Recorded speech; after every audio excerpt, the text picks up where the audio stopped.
今天呢，我们来看两台顶配的主机，都是来自创之神的定制方案。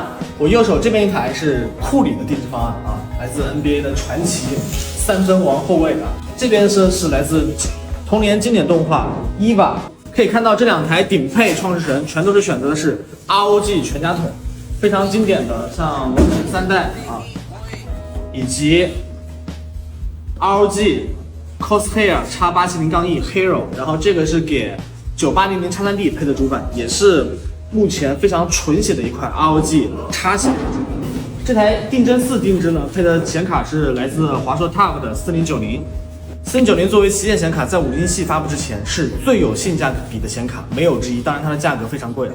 它所搭配电源呢，也是来自 ROG 的雷神3代。然后这一块电源呢，1600瓦是最新的一块电源，它是采用了 OLED 的显示屏啊，可以实时显示电源数量。然后这一台呢，配置呢和那台也非常的像 ，CPU 都是使用的是目前打游戏最厉害的9800X3D。